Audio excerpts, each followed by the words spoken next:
अस्सलामु अलैकुम मेरे भाइयों। आज हम बात करेंगे मुसलमानों के बीच हद से ज़्यादा मशहूर होने वाले दिल्ली अर्तुगरुल ड्रामे के बारे में।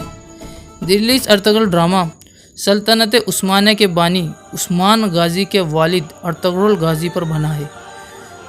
ये सल्तनत उस्मानिया 600 सालों से ज़्यादा कायम रही और 1922 में इसे साजिशों के तहत ख़त्म किया गया। अब बात करते हैं हॉलीवुड और बॉलीवुड की। इन दोनों ने हमेशा मुस्लिम हुक्मरानों को अय्याश, धोखेबाज और बेरहम बताया है। हॉलीवुड ने हमेशा टेम्पलार्स को एक हीरो के रूप में पेश किया है, जबकि ये मुसलमानों के सख्त तरीन दुश्मन थे। इन्हें हीरो के रूप में पेश करने का मकसद सिर्फ इतना था कि मुस्लिम नौजवान इन्हें अपना आइडियल समझे, अपना हीरो समझे और इन्हीं का कल्चर अपनाए। लेकिन रजब तैयब एर्दोगान की कोशिशों से जो ड्रामा बनाया गया है, इन दिनों इसने इन दोनों की नींदें हराम कर दी है। ये लोग सिर्फ इतना चाहते थे कि मुस्लिम नौजवान और बच्चे इन्हें ही देखें और इन्हें ही अपना आइडल और हीरो समझे और इन्हीं के तौर तरीके अपनाए। ये बिल्कुल नहीं चाहते कि मुस्लिम नौजवान अपनी तारीख याद करें।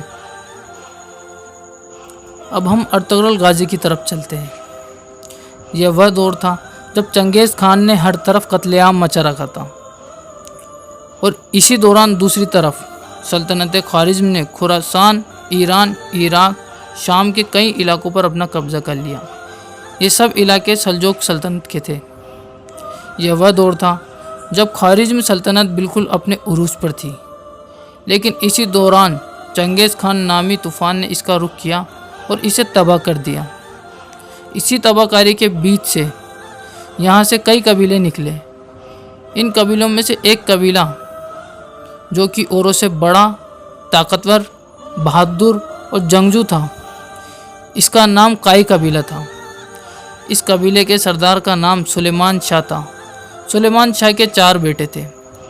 सुलेमान शाह की वफ़ात के बाद अर्तुगरुल गाजी इसके सरदार बने। अर्तुगरुल गाजी ने सल्जूक़ सल्तनत का रुख किया। जब यह एशियाई कुचक से कोन्या की तरफ जा रहे थे तो अंकारा के करीब ही एक खूनरेज़ जंग लड़ी जा रही थी। इसमें एक फ़ौज हार रही थी और दूसरी फ़ौज जीत रही थी।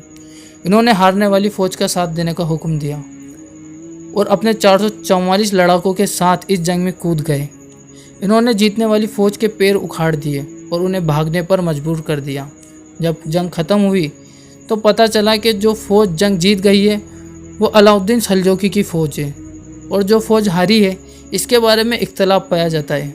कुछ मौरिखीन कहते हैं कि यह सलीबियों की फ़ौज थी और कुछ कहते हैं कि यह मंगोलों की फ़ौज थी।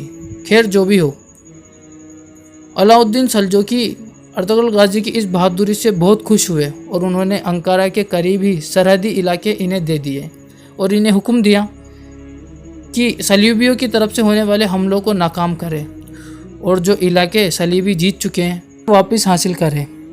कुछ ही वक्त में इन्होंने अपनी बहादुरी की वजह से काफ़ी शोहरत पाली। अलाउद्दीन सल्जूकी भी इनसे बहुत खुश हुए।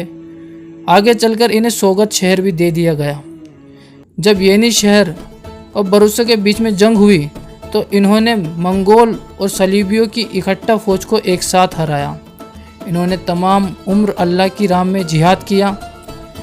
सन 1281 या 1288 को 90 साल की उम्र में इनका इंतकाल हुआ।